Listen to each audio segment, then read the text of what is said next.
જેને આપણે બધા કપિલ ગીતા તરીકે પણ જાણીએ. કપિલ ભગવાને માતા દેવહૂતિને અદ્ભુત જ્ઞાન આપ્યું છે, જે જ્ઞાનના પ્રતાપે માતાએ સંસાર પ્રત્યેની આસક્તિઓને ત્યજી છે. માતા શોક કરતા હતા. કપિલ ભગવાન એમની પાસે આવીને કહે છે કે માતા, આ સંસારને ક્યારેય તમે સાચો માનવાની ભૂલ કરતા નહીં. અહીં કને જો કોઈ સત્ય વસ્તુ હોય તો એ પરમાત્મા છે. બ્રહ્મ સત્ય, જગત મિથ્યા. આ જગત એ મિથ્યા સ્વરૂપ છે, એ સાચું નથી. સંસાર પ્રત્યેની આસક્તિ એ મોહનો માર્ગ છે. જ્યાં સુધી જીવમાં મોહ રહેલો છે ત્યાં સુધી એને વૈરાગ્યની પ્રાપ્તિ થતી નથી. જ્યાં સુધી વૈરાગ્ય ભાવ જાગશે નહીં ત્યાં સુધી સંસાર એને મિથ્યા લાગશે નહીં.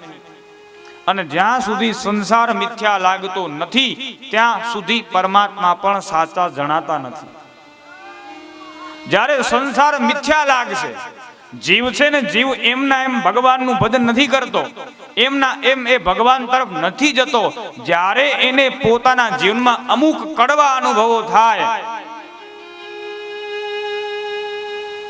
ત્યારે જીવ ભગવાનની પાસે જઈને બેસી જાય ને ખબર પડે કે આ સંસારના જે કોઈ સગાઓ હતા જેમને હું મારા માનતો હતો એ એકેય મારા નથી.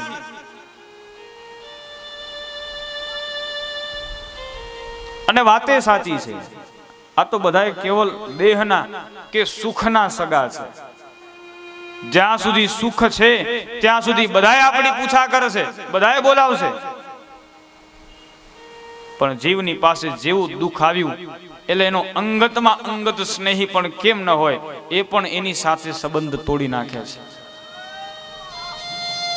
કોઈ આપણા સગા નથી, બધાય સુખના સગા છે. જીવનો સાચો સગા, સાચા સ્નેહી એ પરમ પિતા પરમેશ્વર છે. સત્યની સાથે સંબંધ જોડીએ.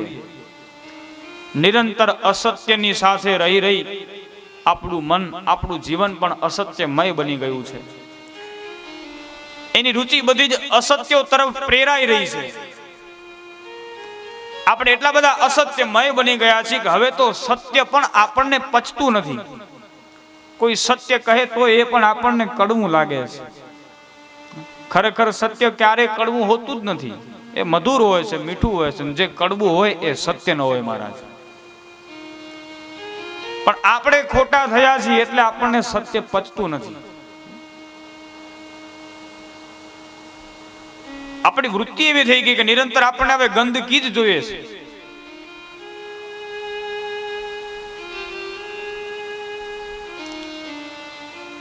બહુ સુંદર એક દ્રષ્ટાંત છે.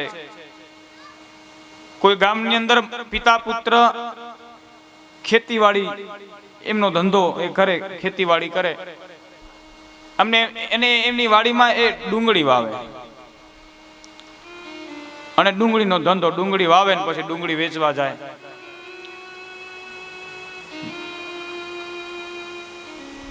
એનો જે ધંધો છે એટલે પછી નિરંતર એને એ ધંધામાં જ રચ્યા પચ્યા રહેવું પડે. સવારે જાગે ત્યારથી ડુંગળીની વચ્ચે, આખો દિવસ ડુંગળીની વચ્ચે. ઘરમાં પણ જ્યાં જોવે ત્યાં ડુંગળીઓના ઢગલા પડ્યા હોય. ખાવા પીવાનું સુવાનું બધું જ ડુંગળીઓની વચ્ચે. ગાડું ભરી ડુંગળીઓ બધી વેચવા જાય, એક ગામમાં બીજા ગામમાં, આમ ગામડે ગામડે વેચવા જાય.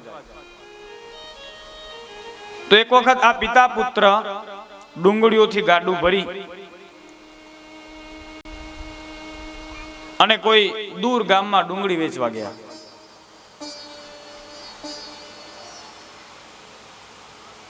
ડુંગળીઓ બધી વેચાઈ ગઈ, ગાડું ખાલી થઈ ગયું.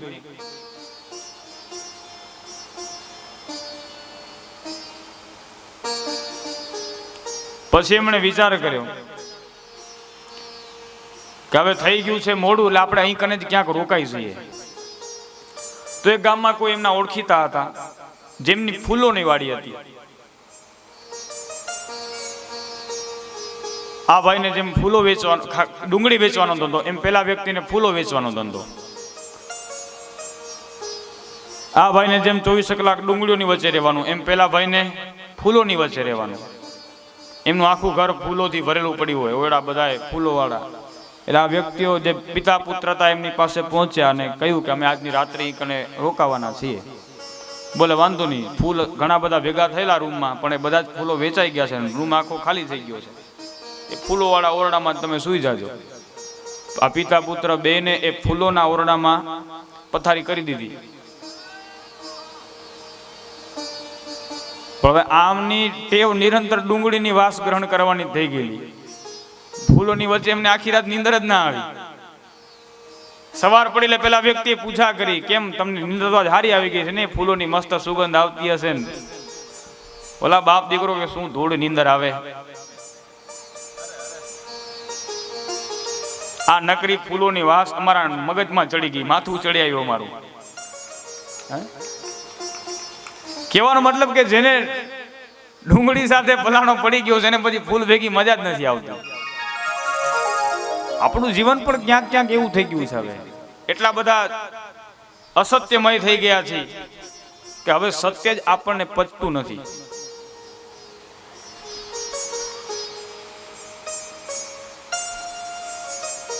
પરમાત્મા સત્ય છે. પરમાત્માથી જોડાયેલી જે વસ્તુઓ છે એ બધી જ વસ્તુઓ સત્ય છે. જેમ કે શાસ્ત્ર પરમાત્માથી જોડાયેલું છે તો એ શાસ્ત્ર સત્ય છે. જે વ્યક્તિઓ પરમાત્મા સાથે જોડાયેલા છે એ વ્યક્તિઓ પણ સત્ય છે. ભગવત ભક્તો સત્ય છે. અને જે સત્ય છે એનો ક્યારે પણ નાશ થતો નથી. પરમાત્મા સત્ય છે, ભગવાનના ભક્તો સત્ય છે, શાસ્ત્ર સત્ય છે, સંતો સત્ય છે, તો આમનો ક્યારે પણ નાશ થતો નથી.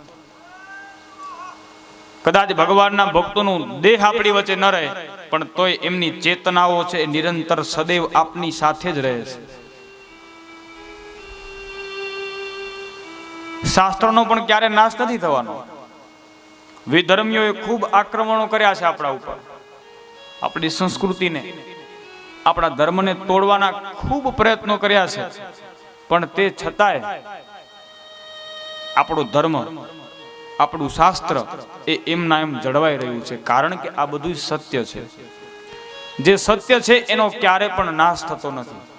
અને આપણે પણ જો સત્યમય બની જશું તો આપણો બી નાશ નહીં થાય. સત્યમય રહીએ મહારાજ. કપિલ ભગવાને માતા દેવહૂતિને જ્ઞાન આપ્યું.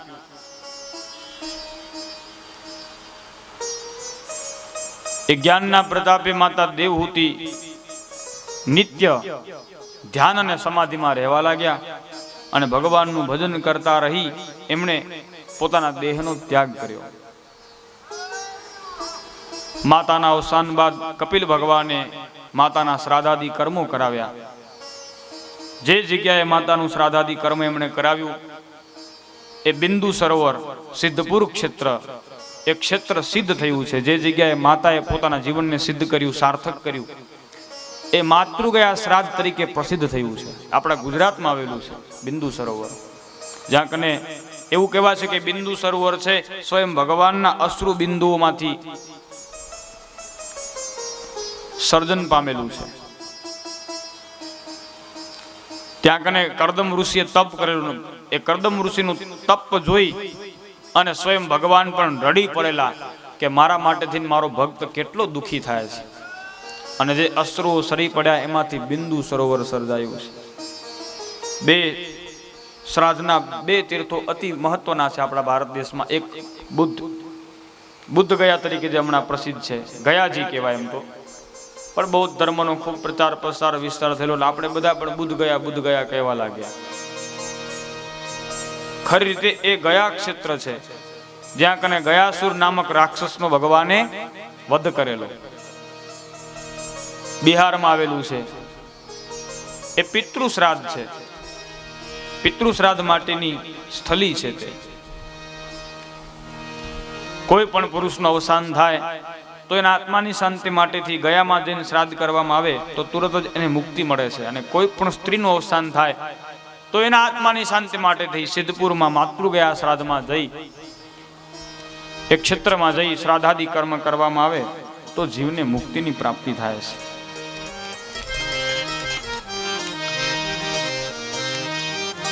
તત્પશ્ચાત મનુ મહારાજની બીજી કન્યા આકુતિ, પહેલી દેવહૂતિ, આકુતિ અને પ્રસૂતિ, આજે 3 કન્યાઓ હતી. મનુ મહારાજની બીજી કન્યા આકૃતિનો વિવાહ રુચિ નામક ઋષિ સાથે કરાવવામાં આવ્યો. અને એમને ત્યાં પણ ભગવાનનો એક અવતાર થયો, યજ્ઞ નારાયણ ભગવાન યજ્ઞ સ્વરૂપે કને અવતરિત થયા છે. બોલે યજ્ઞ નારાયણ ભગવાન કી. સાથે દક્ષિણા દેવીનું પણ પ્રાગટ્ય થયું. યજ્ઞ અને દક્ષિણાનો વિવાહ કરવામાં આવ્યો છે. દક્ષિણા દેવી છે એ યજ્ઞ નારાયણ ભગવાનના પત્ની છે. દક્ષિણા વગરનો યજ્ઞ અધૂરો છે. યજ્ઞ એટલે સત્કર્મ. અગ્નિનું પ્રાગટ્ય કરી અને એમાં આહુતિઓ આપી, કેવલ એ જ યજ્ઞ નથી.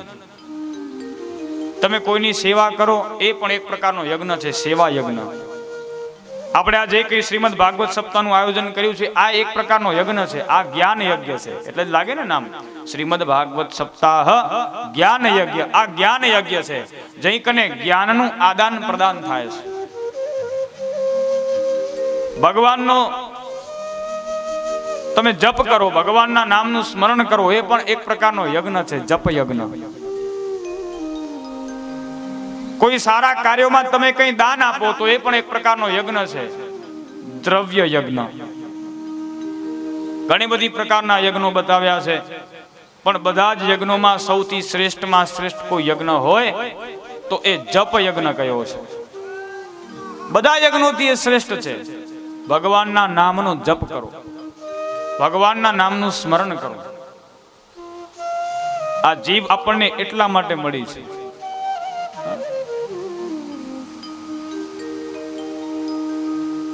જીવાને ટેવ પાડો ભગવાનના ભજનની, ભગવાનના નામની.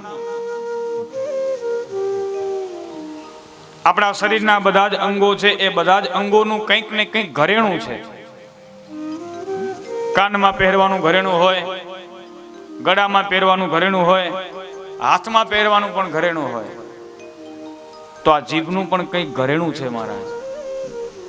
જીભનું ઘરેણું શું છે? તો પૂજ્ય ડોંગરજી બાપા કહેતા કે એ લુલડીનું ઘરેણું છે ભગવાનનું નામ. જીભને લુલડી કહેતા કે હે લુલડી, નામ લે ભગવાનનું.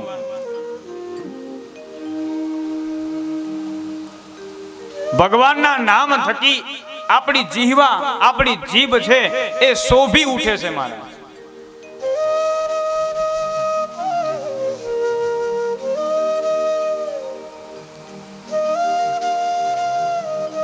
નિરંતર ભગવાનના નામનું સ્મરણ કરો. બીજા કોઈ નીતિ નિયમો પડાય ન પડાય છોડો, નામ લ્યો ભગવાનનું. અને ભગવાનનું નામ લેવાના કોઈ નીતિ અને નિયમો જ નથી. જ્યાં જાગે ત્યાં રામ ભજ, સુતા રામ સંભાળ, ઉઠત બેઠત આત્મા, ચાલંતા ચિતા. હાલતા ચાલતા ઉઠતા બેસતા નિરંતર પવિત્ર કે અપવિત્ર અવસ્થામાં પણ તમે ભગવાનનું નામ લઈ શકો છો. અને શાસ્ત્રો તો કહે છે કે જે જગ્યાએ ભગવાનનું નામ લેવાની જગ્યા પછી પવિત્ર બની જાય. અપવિત્રમ પવિત્રો વા સર્વાવસ્થામ ગતોપી વા યહ સ્મરેત પુંડરીકાક્ષાત શુભાવ્યાત ભ્યંતર સુતિ. શાસ્ત્રો કહે પવિત્ર અવસ્થા હોય કે અપવિત્ર અવસ્થા હોય, પણ એક ક્ષણે તમે ભગવાન પુંડરીકાક્ષનું સ્મરણ કરો એટલે તરત જ બધુંય પવિત્ર બની જાય છે. ભગવાનના નામથી પવિત્ર બીજું કઈ છે જ નહીં વાલા. ભગવાનનું નામ લેવું. કથા સાંભળતા સાંભળતા ભગવાનનું નામ લઈએ. વ્યર્થ ખોટી વાતો ના કરીએ. કથા વિરામ પામે તે પછી તે ભગવાનનું નામ લઈએ, ભગવાનનું ભજન કરીએ, જીવન સફળ થશે.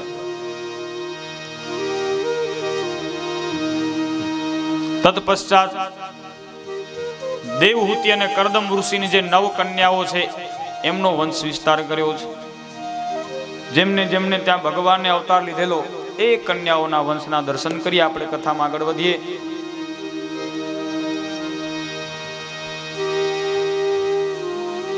એ 9 કન્યાઓમાંથી એક કન્યાનો વિવાહ અત્રિ ઋષિ સાથે કરવામાં આવ્યો,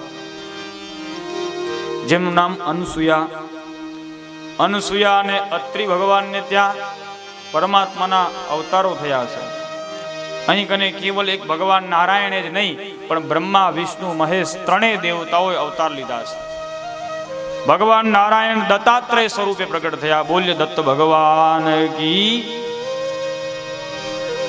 ભગવાન શંકર દુર્વાસા ઋષિ તરીકે અહીં કને પ્રગટ થયા છે. બોલ્ય દુર્વાસા મહારાજ કી. અને બ્રહ્માજીના અંશથી ચંદ્રનું પ્રાગટ થયું છે. બોલ્ય ચંદ્ર ભગવાન કી.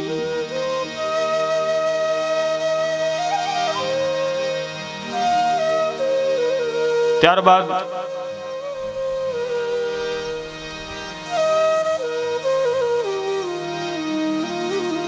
મનુ મહારાજની ત્રીજી પુત્રી પ્રસૂતિ, જેનો વિવાહ દક્ષ પ્રજાપતિ સાથે કરવામાં આવ્યો છે. એમને ત્યાં 16 પુત્રીઓની ઉત્પત્તિ થઈ. એમાંથી 13 પુત્રીઓ એમણે ધર્મને પરણાવી. ધર્મની એ 13 પત્નીઓમાં સૌથી નાના પત્ની મૂર્તિ દેવીને ભગવાને અવતાર લીધો નર નારાયણ સ્વરૂપે. બોલે નર નારાયણ ભગવાન કી. આ નર નારાયણ ભગવાને બદ્રિકાશ્રમમાં જઈ અને તપનું આરંભન કર્યું છે. અને એ જ અવતારો પુનઃ પછી કૃષ્ણ અને અર્જુન સ્વરૂપે. અર્જુન છે એ નરનો અવતાર છે અને ભગવાન કૃષ્ણ એ નારાયણનો અવતાર છે. એ સ્વરૂપે પ્રગટ થયા.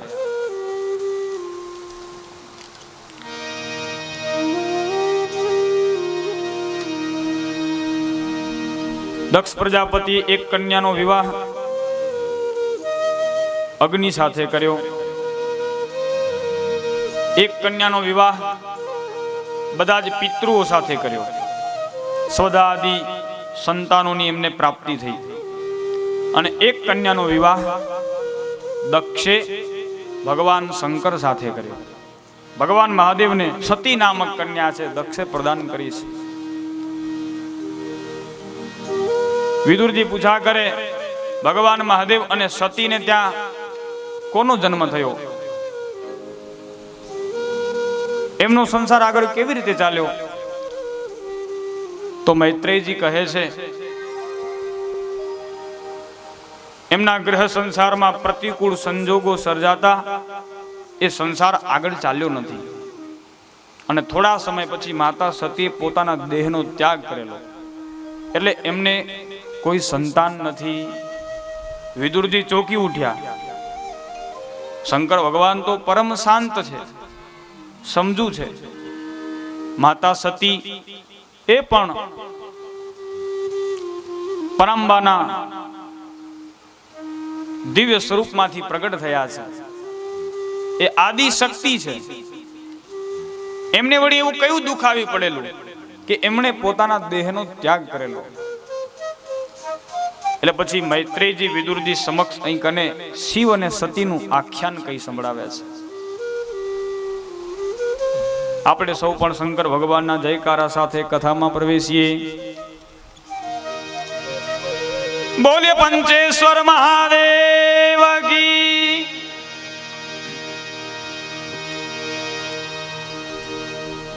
સાથે સાથે મેકણ દાદાને પણ યાદ કરીએ. જોર છે. જીનામ, હા, જીનામ, જીનામ, જીનામ. પધારો, આવો બિરાજો દાદા.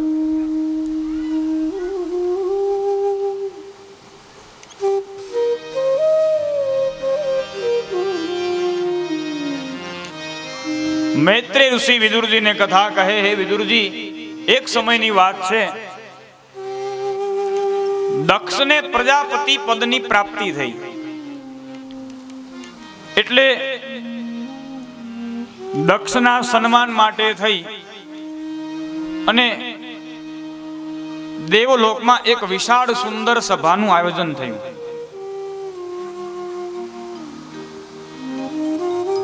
એ સભામાં અનેક સિદ્ધો, સંતો, મહાપુરુષો છે આવ્યા છે.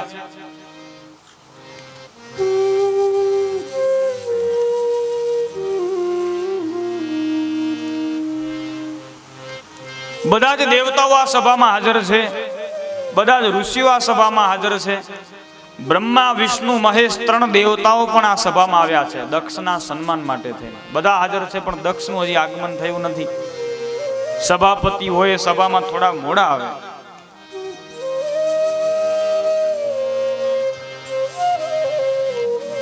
બધા જ લોકો સભામાં આવી ગયા અને છેલ્લે પ્રજાપતિ બનેલા દક્ષનું એ સભામાં આગમન થયું છે.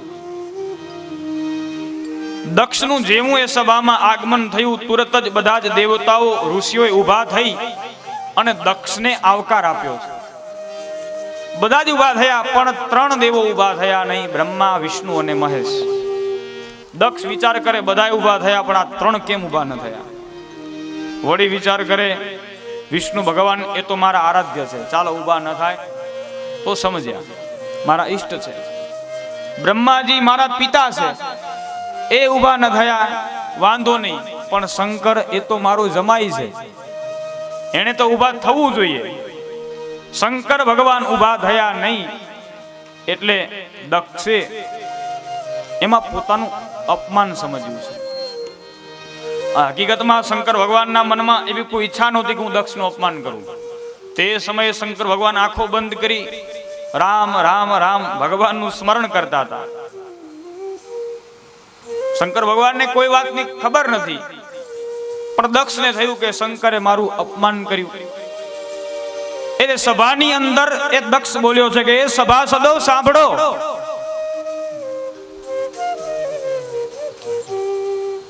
આ હંસોની સભામાં કાગડાને કોણે નિમંત્રણ આપ્યું?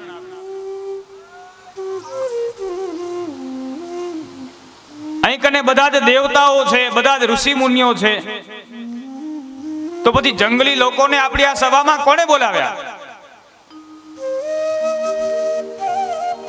જેમ હંસોની સભામાં કાગડો શોભતો નથી, એમ આ સિદ્ધોની સભામાં આ જંગલી લોકો પણ શોભતા નથી. બધા વિચાર કરે કે આ દક્ષ કોને ઉદ્દેશીને બોલે છે? કાગડો, જંગલી, આવું બધું કોને કહે છે? કોઈ પૂછા કરી, અરે દક્ષજી તમે આ બધું કોને કહો છો? કોના માટે બોલો છો આ બધા શબ્દો? દક્ષ કહે આ શંકર. એને એટલી ખબર નથી પડતી કે સભાપતિ આવે એટલે ઊભા થઈ અને એને આવકાર આપવો જોઈએ. એ અભિમાની બનેલો છે, ઘમંડી બનેલો છે, એને મારું અપમાન કર્યું છે. ભગવાન શિવજીને ઉદ્દેશી આજે દક્ષ પ્રજાપતિ ઘણા બધા કડવા શબ્દો બોલે છે. શંકર ભગવાન તો પરમ શાંત છે. ગમે એવી પ્રતિકૂળ પરિસ્થિતિ ઊભી થાય તે છતાંય પોતાના મગજનો કાબુ ગુમાવે નહીં, એનું નામ માણસ. શંકર ભગવાને પણ કંઈ પોતાના મનમાં પ્રવેશવા દીધું નથી, પોતાની એના એ મનોસ્થિતિને જાળવી રાખી છે.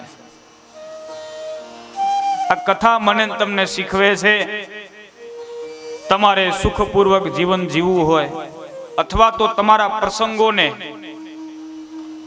સુખપૂર્વક માણવા હોય તો ક્રોધ ઉપર કાબુ રાખો.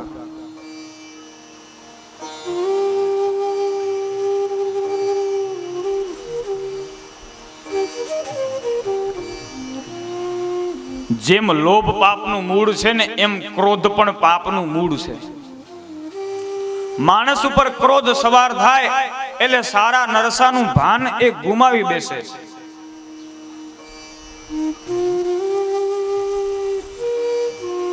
ક્રોધી માણસને કઈ ભાન નથી હોતું કે શું બોલે છે, એ જે શબ્દો પોતાના મુખમાંથી બહાર કાઢે છે એની શું અસર થશે. પ્રથમ તો ક્રોધને પોતાની બાજુમાં આવાજ ન દેવું જોઈએ. કદાચ ક્રોધ હાવી થઈ જાય તો મૌન થઈ જાઓ. કારણ કે ગુસ્સામાં ક્યારે માણસના મુખમાંથી ઉચિત શબ્દો નીકળતા નથી, અનુચિત શબ્દો જ બહાર પ્રગટ થાય છે. એક જગ્યાએ બેસી જાઓ, કંઈ કરો જ નહીં.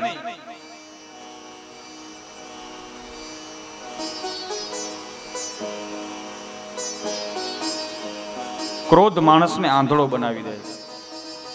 અને ક્રોધ હોય છે થોડી ક્ષણો માટેનો, પણ એ થોડી ક્ષણોનો ક્રોધ મનુષ્ય પાસે મહાન મોટું ભયંકર અનર્થ કરાવી બેસે છે.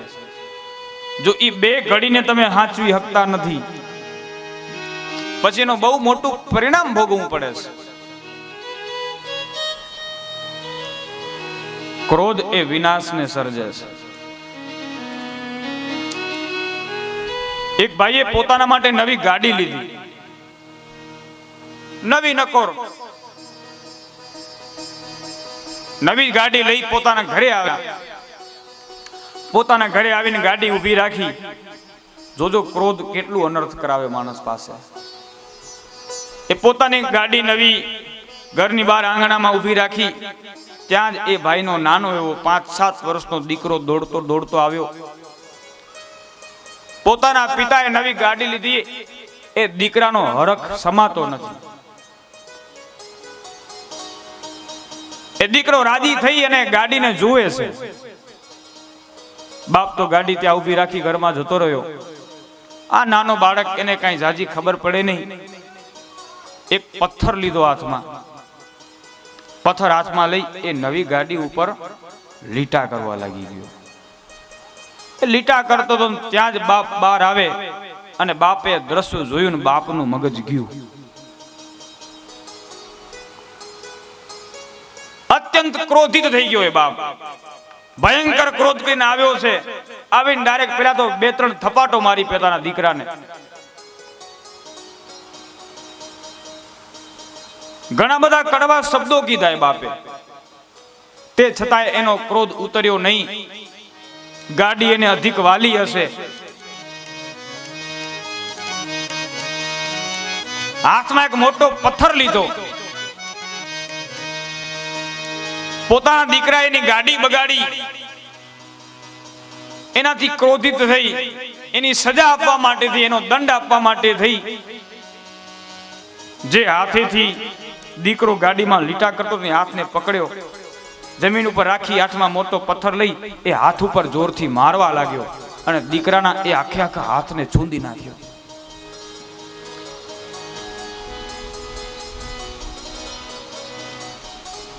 ઘણું બધું લોહી દીકરાના હાથમાંથી નીકળી ગયું. ઘણું બધું લોહી નીકળવાના કારણે એ બાળકને ખેંચ ઉપડી. બાળક બેભાન થઈ ગયો. ક્રોધ ચડ્યો તો ક્રોધમાં આ પગલું ભરી નાખ્યું. પછી ક્રોધ ઉતર્યો. પછી ખબર પડી, અરે રે, આ તો મારા જ દીકરાનો હાથ મેં છૂંદી નાખ્યો. દીકરો બેભાન થઈ ગયો. હવે એને દવાખાને તો બાપે જ લઈ જવો પડે ને. પછી એને બાપ પોતાના દીકરાને દવાખાને લઈ ગયો. ઘણું બધું લોહી શરીરમાંથી નીકળી ગયું. એ દીકરો દવાખાને પહોંચ્યો. ડોક્ટર કઈ સારવાર શરૂ કરે એ પહેલા દીકરાએ પોતાનો દમ તોડી દીધો. દીકરો મૃત્યુ પામ્યો. પછી તો આ બાપ પાસે આંસુ સિવાય, રડવા સિવાય, પસ્તાવા સિવાય કાંઈ રહ્યું નહીં. રડતો રડતો ઘરે આવ્યો અને પોતાના દ્વારા થયેલી ભૂલનો ભયંકર પસ્તાવો કરવા લાગ્યો. પણ હવે શું થાય? દીકરો તો ચાલ્યો ગયો.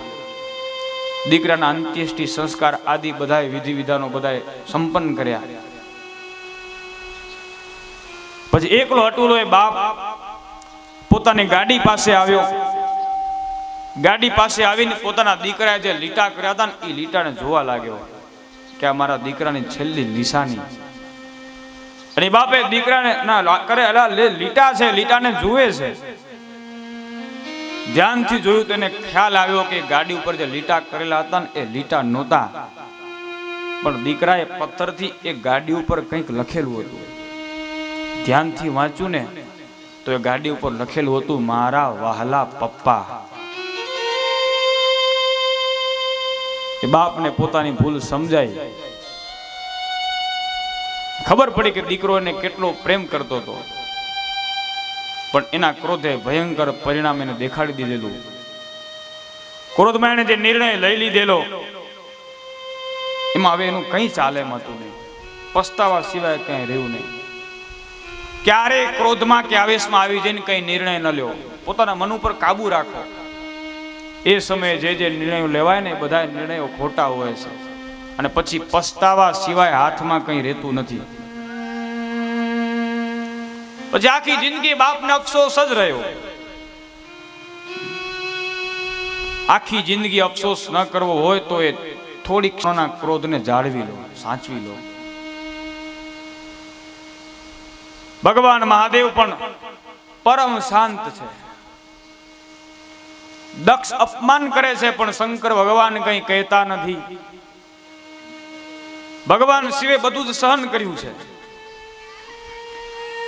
શંકર ભગવાને સહન કરી ગયા, પરંતુ ભગવાનના જે ગણો હતા નંદી મહારાજ આદિ ગણોથી ભગવાન શિવજીનું અપમાન સહન થયું નહીં. નંદી મહારાજ ઉભા થયા છે અને દક્ષને કહ્યું છે કે હે મૂઢ દક્ષ, તને ભાન છે તું શું બોલે છે? તને કોઈ કહેવા વાળું નથી એટલે મન ભાવે એમ વર્તન કરવાનું. કોઈ કહેતું નથી એટલે ક્યારનો શું બકરાની જેમ ખોટે ખોટું બક બક કરસ? જાઉં તને શ્રાપ આપું છું, તારું માથું બકરાનું થઈ જશે.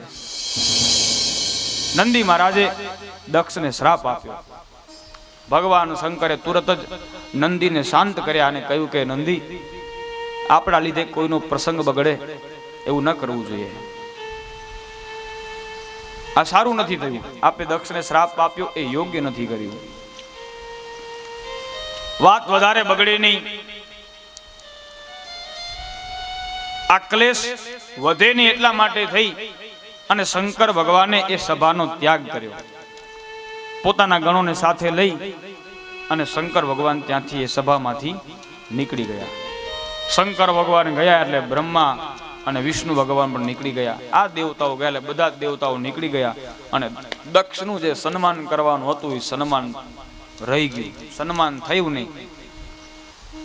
દક્ષે મનમાં ગાંઠ વાળી લીધી કે આ શંકરના કારણે મારું સન્માન થયું નહીં.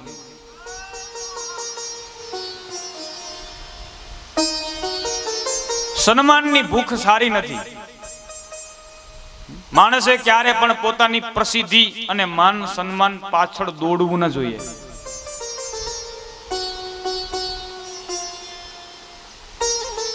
જે માન સન્માન અને પ્રસિદ્ધિ માટે દોડે છે એ વાસ્તવિકતાથી ઉપરની તરફ પ્રગતિ નહીં પણ નીચેની તરફ પતન કરે છે, એ પતન તરફ જાય છે.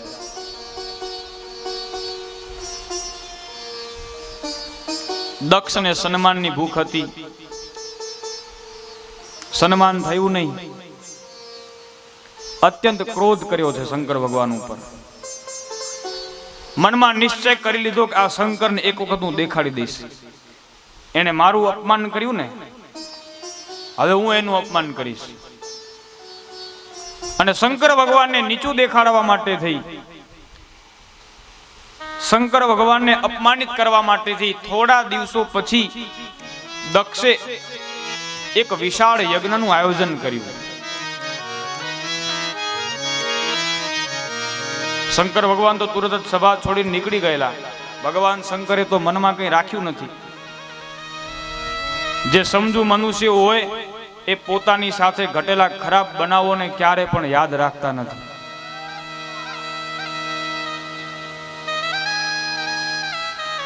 થયું તે થયું, છોડો. હવે એકને એક વાત પકડી રાખવાથી કંઈ વળવાનું નથી.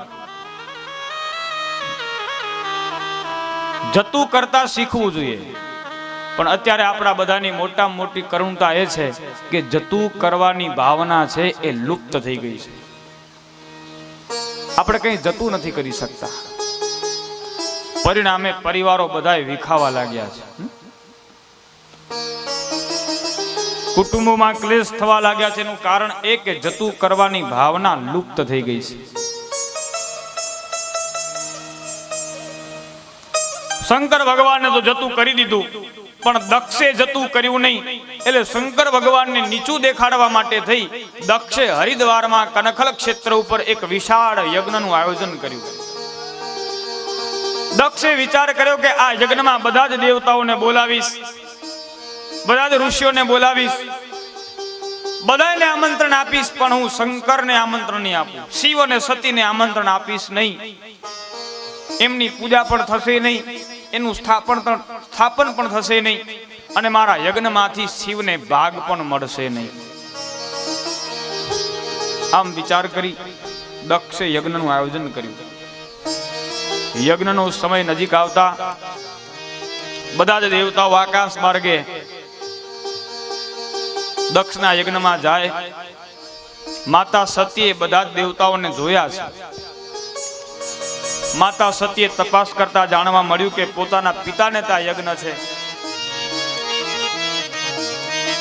પિતાનું ઘર છોડ્યા પછી દીકરીને પોતાના બાપને ત્યાં જવાનો જે ઉમળકો હોય, જે હરખ હોય, એનું શબ્દમાં વર્ણન ન થઈ શકે.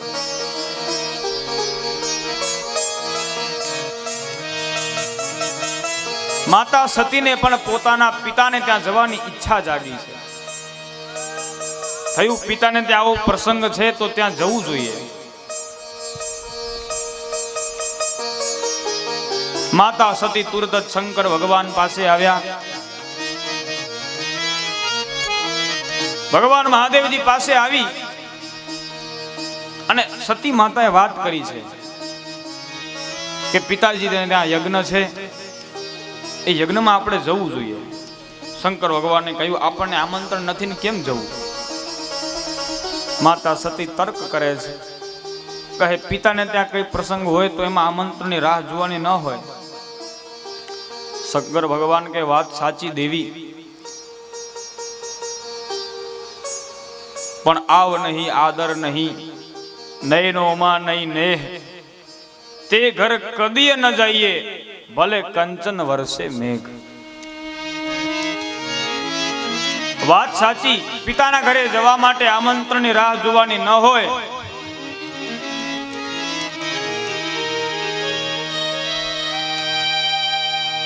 પણ દેવી અત્યારે આપના પિતાને ત્યાં જવું યોગ્ય નથી. પછી શંકર ભગવાને પેલી સભામાં ઘટેલી બધી જ વાત આજે માતા સતીને કહી છે કે આપના પિતાજીએ જે યજ્ઞનું આયોજન કર્યું છે એ કોઈ પરમાર્થની પ્રાપ્તિ માટે નહીં, પણ આપણને નીચું દેખાડવા માટે થઈ એ આયોજન કર્યું છે.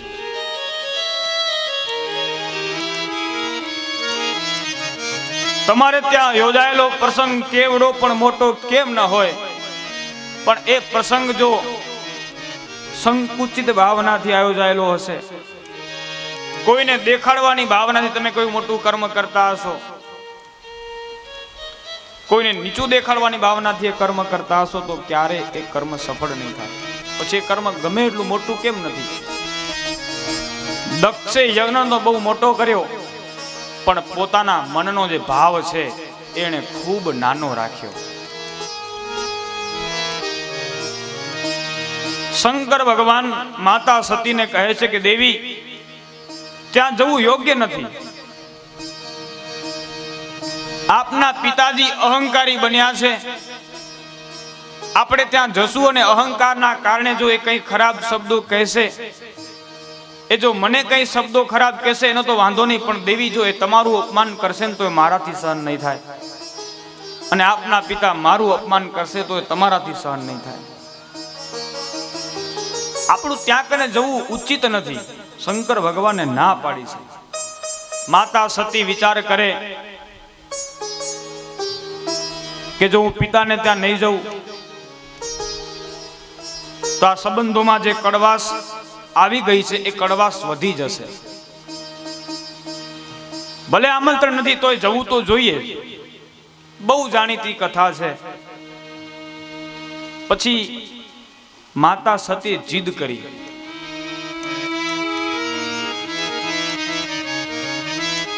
કે પિતાને ત્યાં જવું જોઈએ, અને અંતે શંકર ભગવાને નમતું જોખ્યું ને કહ્યું કે ઠીક છે દેવી, તમને જેમ યોગ્ય લાગે એમ કરો. પિતાના ઘરે જવું હોય તો જાઓ, પણ સાથે સાથે આ કૈલાસમાં તમારી જે જે વસ્તુઓ છે ને એ બધી વસ્તુઓ પણ સાથે લેતા જજો. આમ કહી શંકર ભગવાનને સંકેત આપી દીધો કે કંઈક અનિષ્ટ થવાનું છે.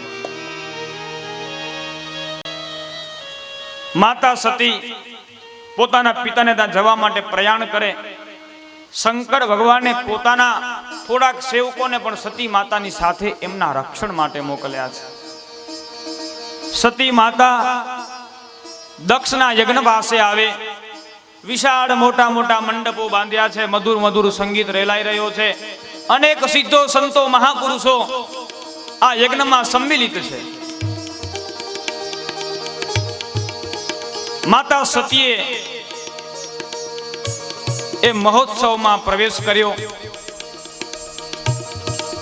માતા સતી જેવો એ મહોત્સવમાં પ્રવેશ કર્યો ને કોઈએ ઉમળકા ભેર એમનું સ્વાગત કર્યું નથી. કોઈ માતા સતીને આજ બોલાવવા તૈયાર નથી. બહેનો મળી, પણ બહેનોએ મળી અને માતાની મજાક કરી છે કે આજકાલ લોકો આમંત્રણ વગર ચાલે આવે છે. ભગીની મિલી પર બહુ મુસ્કાતા, સાદર મિલી ભલે હી એક માતા. એક માએ આવકારો આપ્યો. માં તો માં છે ને ભાઈ, માએ આવકારો આપ્યો, માને મળી. માતા સતીએ વિચાર કર્યો કે હવે હું પિતાના દર્શન કરી આવું, પિતાને મળી આવું. દક્ષ પ્રજાપતિ યજ્ઞમાં આહુતિઓ આપે, બ્રાહ્મણો મંત્રોચ્ચાર કરે. માતા સતી યજ્ઞ મંડપમાં આવ્યા છે. દક્ષ પાસે આવી પ્રજાપતિ દક્ષને ચરણ સ્પર્શ કરી માતા સતી પગે લાગવા જાય ત્યાં દક્ષ ઉભો થયો છે, દૂર હટી ગયો છે. માતા સતીને ઉદ્દેશીને કહેવા લાગ્યો કે તું અહીં શા માટે આવી? તને કોણે આમંત્રણ આપ્યું? પિતાનો વ્યવહાર જોઈ માતા સતીનું હૃદય છે એ દ્રવી ઉઠ્યું. કહે પિતાજી આ તમે શું બોલો છો? પ્રજાપતિ દક્ષ કહે છે કે આ હું સાચું કહું છું. તું મારી દીકરી નથી, શિવ મારો જમાઈ નથી, મારે તમારી સાથે કોઈ વ્યવહાર રાખવો નથી, એટલે જ મેં તમને આમંત્રણ નહોતું આપેલું. પણ તે છતાંય તું આવી, હવે પાછી જતી રહે. હું તારો ચહેરો પણ જોવા માંગતો નથી. માતા સતીનું હૃદય ચિરાઈ ગયું છે. પિતાના વચન સાંભળી ચહુઓર યજ્ઞ મંડપમાં દ્રષ્ટિ કરે. બધા જ દેવતાઓના સ્થાપનો છે, બધા જ દેવતાઓને યજ્ઞમાંથી ભાગ આપવામાં આવ્યો છે, પણ શંકર ભગવાન માટે ક્યાંય યજ્ઞ ભાગ મુકાયેલો નથી. પોતાના પતિ ભગવાન શંકરનું આ પ્રમાણે અપમાન જોઈ અને માતા સતી ક્રોધિત થયા છે. પિતાને કહે પિતાજી આપે મહાદેવજીનું સ્થાપન નથી કર્યું, ભગવાન મહાદેવને યજ્ઞમાંથી ભાગ નથી આપ્યો. દક્ષ કહે છે એ ક્યાં યજ્ઞમાં ભાગ આપવાને લાયક છે? એ યજ્ઞ ભાગને યોગ્ય નથી. એ મારા માટે કોઈ દેવ નથી, એ સામાન્ય તુચ્છ જંગલી છે, એના કોઈ આચાર વિચાર નથી, નિરંતર ભૂતો પ્રેતોની સાથે વસવાટ કરે છે, એને પહેરવેશનું પણ કંઈ ભાન નથી. અને એવા એ શિવને હું એક અને મારા યજ્ઞમાં બોલાવું? એ શક્ય નથી, તું ચાલી જા. માતા સતી સમક્ષ દક્ષ પ્રજાપતિ શંકર ભગવાનની નિંદા કરવા લાગ્યો, શંકર ભગવાનનું અપમાન કરવા લાગ્યો. જ્યાં સુધી દક્ષે પોતાને કડવા શબ્દો કહ્યા ત્યાં સુધી માતાએ સહન કર્યા, પણ શંકર ભગવાનની નિંદા સાંભળી એ માથી સહન થયું નહીં. માતા સત્ય તુરત જ દક્ષને કહ્યું છે કે હે દક્ષ મૂઢ, હવે બંધ થઈ જા. તને ખબર છે તું શું બોલે છે? તું કોની નિંદા કરે છે? શિવ જેનું નામ લેતા જીવનું કલ્યાણ થઈ જાય એ જગતના અધિષ્ઠાતા ભગવાન મહાદેવની તું નિંદા કરસ?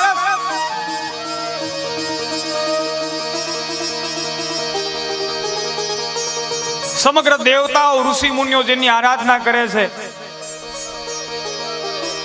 એ શંકર ભગવાનનું તું અપમાન કરસ?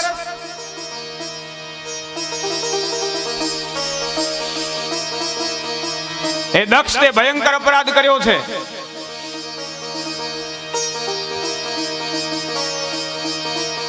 આ તારા અપરાધનું તને દંડ મળશે, તારા અપરાધની તને સજા મળશે. અને પરાંબા ભગવતી અત્યંત ક્રોધિત થઈ રૌદ્ર સ્વરૂપ ધારણ કર્યું છે. માની જટા બધી વિખરાઈ ગઈ. એ બધા જ સભાસદો અને દક્ષ પ્રજાપતિને ઉદ્દેશીને માં સતી કહે છે, હે સભાસદો, હે દક્ષ, તમે બધાએ સાંભળો. આપ સૌએ શંકર ભગવાનનું અપમાન કર્યું છે. આ દક્ષે શિવની નિંદા કરી છે અને તમે સૌએ શિવની નિંદા સાંભળી છે. આપ સૌને એનું ભયંકરમાં ભયંકર પરિણામ ભોગવવું પડશે. માં ભગવતી અત્યંત ક્રોધિત થયા. મહિષાસુરને મારતી વખતે માં ભગવતી રણ મેદાનની અંદર જે પ્રકારના રૌદ્ર સ્વરૂપો ધારણ કરે એ જ પ્રકારે માએ કને રૌદ્ર સ્વરૂપને ધારણ કર્યું.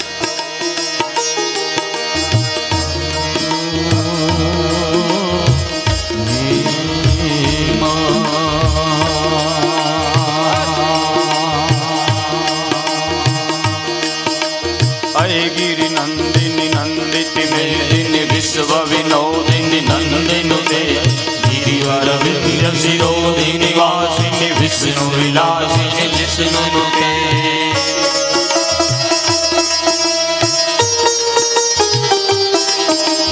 भगवती हे शिशिकंठ कुटुंबिनी भूरि कृते जय जय हे महिषासुरमर्दिनी रम्य कपर्दिनी शैलसुते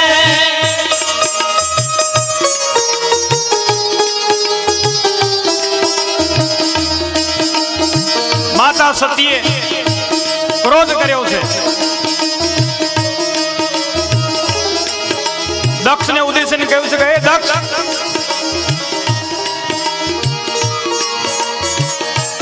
તું કહે છે ને કઈથી પાછી ચાલી જા. ચાલી જઈશ, મને કોઈ વાંધો નથી. મારા પતિ ભગવાન મહાદેવે મને ના પાડેલી કે આપે દક્ષના યજ્ઞમાં જવું ઉચિત નથી. તે છતાંય હું મારા પતિની આજ્ઞાની અવજ્ઞા કરીને તારા યજ્ઞમાં આવી, તારી ઉપર કૃપા કરવા માટે છે. એ દક્ષ હું કોઈ સામાન્ય કન્યા નથી, પણ પરાંબા છું. તારી ઉપર કૃપા કરી ત્યારે તે અવતીર્ણ થઈ લે. તું કહેશ પાછી ચાલી જા, હું પાછી ચાલી જઈશ. શંકર ભગવાન મને કઈ કહેશે નહીં, પણ હું જેવી કૈલાસમાં પાછી જઈશ ને એટલે ભગવાન શિવજી કહેશે આવો દક્ષ પુત્રી આવો. બસ આજ મારાથી સહન નહીં થાય. બધું સહન થશે, પણ જે શિવની નિંદા કરે એવા અધમ વ્યક્તિની હું પુત્રી, હે દક્ષ, તારા દ્વારા મને આ શરીરની પ્રાપ્તિ થયેલી ને, હવે આ શરીરનો આજ ક્ષણે હું ત્યાગ કરીશ. સુરવર વર્ષિણી દુર્ધર ધર્ષિણી દુર્મુખ મર્ષિણી હર્ષરતે ત્રિભુવન પોષિણી શંકર દોષિણી કિલ્લિશ મોષિણી ઘોષરતે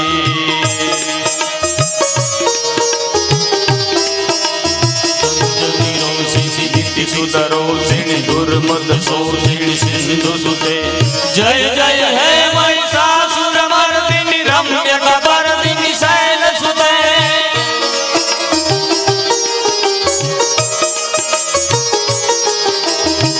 गिरि नंदिनी नंदिति मेदिनी विश्व विनोदिनी नंदिनुते गिरिवर विंध्य शिरोदिनी वासिनी विष्णु विलासिनी विष्णुनुते भगवती हे शितकंठ कुटुंबिनी भूरि कृते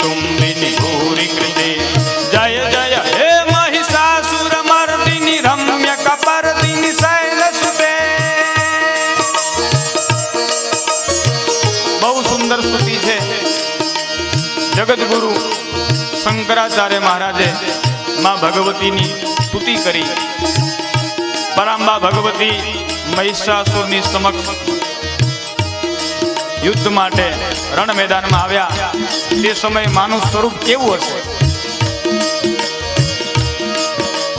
સુરવર વર્ષિણી દુર્ધર ધરસિણી દુર્મુખ મર્ષિણી હર સરતે ત્રિભુવન પોષિણી શંકર તોષિણી કિલ્બિષ મોષિણી ઘોષરતે ધનુજની રોષિણી દિતિસિત રોષિણી દુર્મદ શોષિણી સિંધુ સુત.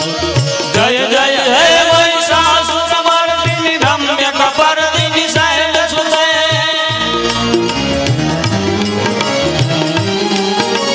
હૈ જગદંબ મદમ ભવન પ્રિય વાસિની હાસરતે શિખર શિરોમણિ તુંગ હિમાલય શૃંગ નિરાલય મધ્ય ગતે મધુ મધુરે જપ ભંજિની કૈટભ ભંજિની આસરતે. જય જય હે મહિષાસુરમર્દિની રમ્ય કપર્દિની શૈલસુતે. તાળીઓના તાલથી માં ભગવતીની સ્તુતિ કરીએ. દોનો હાથ ઉપર રાખે, બધાય પોતાના હાથ ઉપર રાખો.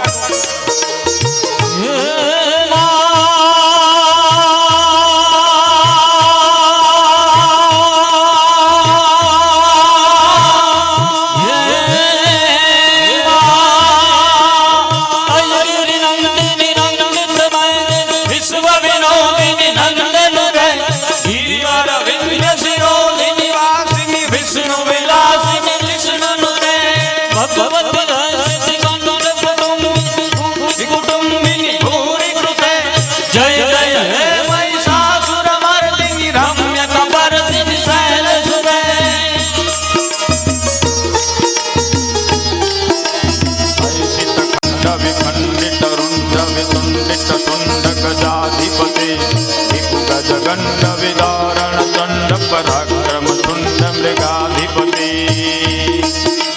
નિજ ભુજ દંડ નિપાતિત ખંડ વિપાતિત મુંડ ભટાધિપતે. જય જય હે મહિષાસુરમર્દિની રમ્ય કપર્દિની શૈલસુતે.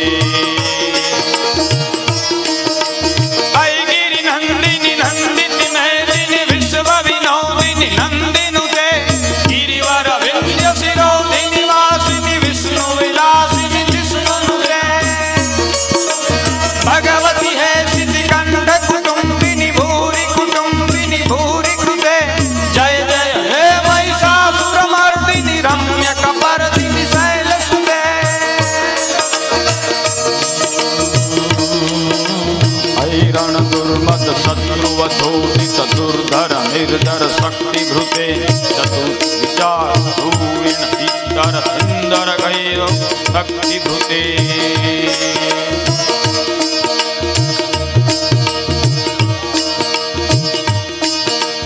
ऐगिरि नंदिनी नंदिति मेदिनि विश्व विनोदिनी नंदिनुते गिरिवर विंध्य शिरोधिनि वासिनि विष्णु विलासिनि विष्णुनुते. भगवति हे शितिकंठ कुटुंबिनि भूरि कुटुंबिनि भूरि कृते. जय जय हे महिषासुरमर्दिनि रम्य कपर्दिनि शैलसुते.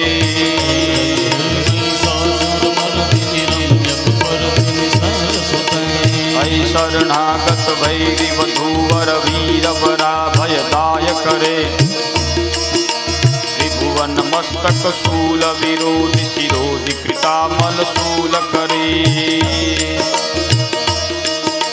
दुमि दुमितामर दुंदुभिनाद महो मुखरी कृत दिग्म करे. जय जय हे महिषासुरमर्दिनि रम्य कपर्दिनि शैलसुते.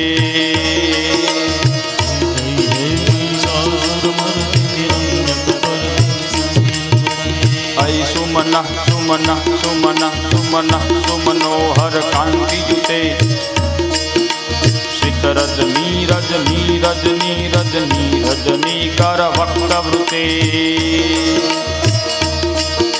सुनयन भ्रमर भ्रमर भ्रमर भ्रमर भ्रमराधिपते. जय जय हे महिषासुरमर्दिनि रम्य રમ્ય કપાર દીની શૈલ સુતે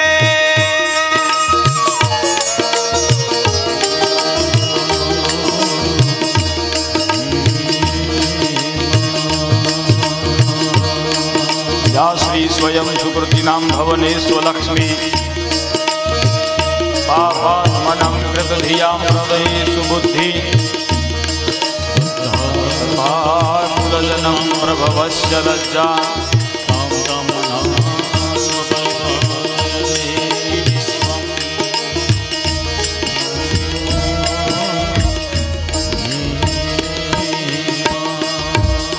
બોલે જગરાય માત કી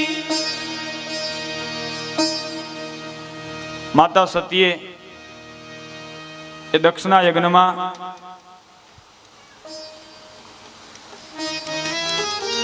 દેહ ત્યાગ કરવાનો નિર્ણય કર્યો. બધા જ સભાસદો અત્યંત વિસ્મિત બની ગયા.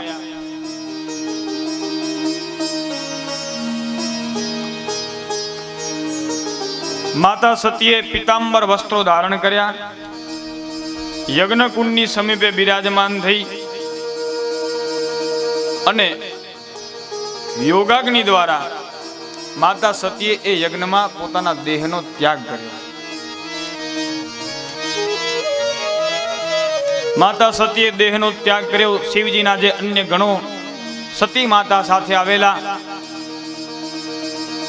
એમણે દક્ષ ઉપર આક્રમણ કર્યું તો દક્ષના જે અંગ રક્ષકો હતા એમણે શિવજીના એ ગણોને મારી અને ત્યાંથી ભગાડી મૂક્યા છે. આ બાજુ નારદજી દ્વારા શંકર ભગવાનને સમાચાર મળ્યા છે. શંકર ભગવાન તે સમયે સનત કુમારો સાથે સત્સંગ કરે.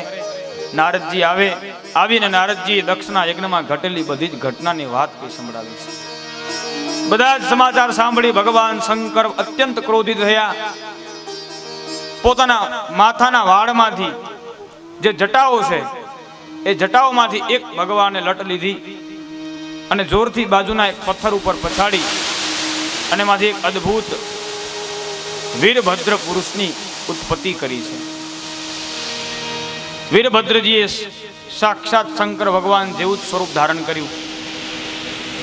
બે હાથ જોડી શંકર ભગવાનની સમક્ષ વીરભદ્રજી ઉભા રહી ગયા.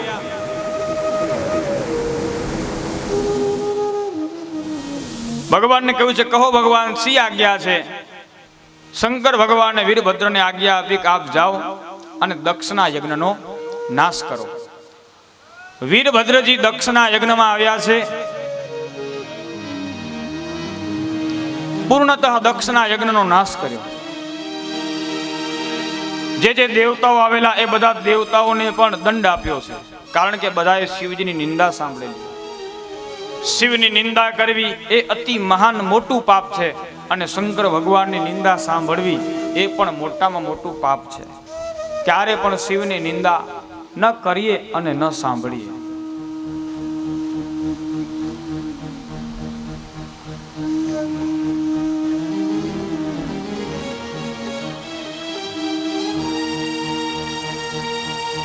દક્ષ યજ્ઞની વેદીઓ પાછળ જઈને છુપાઈ ગયો છે. વીરભદ્રે દક્ષને શોધી કાઢ્યો. હાથમાં ખડગ લઈ અને દક્ષનો શિરચ્છેદ કર્યો છે. ધડથી માથું જુદું થઈ ગયું. માથું ઉડી હવન કુંડમાં પડ્યું છે. એ મસ્તક બળી અને ખાક થઈ ગયું છે. પૂર્ણતઃ દક્ષના યજ્ઞનો નાશ કરી યજ્ઞની બધી જ વેદીઓ, યજ્ઞ મંડપ બધું તોડી અને વીરભદ્રજી પુનઃ પાછા કૈલાસમાં શંકર ભગવાન પાસે આવી અને ઉભા રહી ગયા છે. દક્ષના યજ્ઞનો નાશ થયો. જે દેવતાઓ અને ઋષિઓ આ યજ્ઞમાં આવેલા એ બધાની ઉપર પણ કષ્ટ આવી પડ્યું છે. શંકર ભગવાન આ યજ્ઞમાં નહોતા આવ્યા એટલે વિષ્ણુ ભગવાન અને બ્રહ્માજી પણ આ યજ્ઞમાં સંમિલિત થયા નથી. અન્ય દેવતાઓ આવેલા એ બધા જ દેવતાઓ પીડિત બન્યા છે. વીરભદ્રએ બધાને ખૂબ માર મારેલો. બધાને પોતાની ભૂલ સમજાઈ. બધા જ દેવતાઓ અને ઋષિઓ સાથે મળી બ્રહ્માજી પાસે આવ્યા છે બ્રહ્માજીને પ્રાર્થના કરી છે કે અમારાથી શંકર ભગવાનનો અપરાધ થયો છે, આપ કૃપા કરો અને એ અપરાધમાંથી અમને મુક્તિ અપાવો.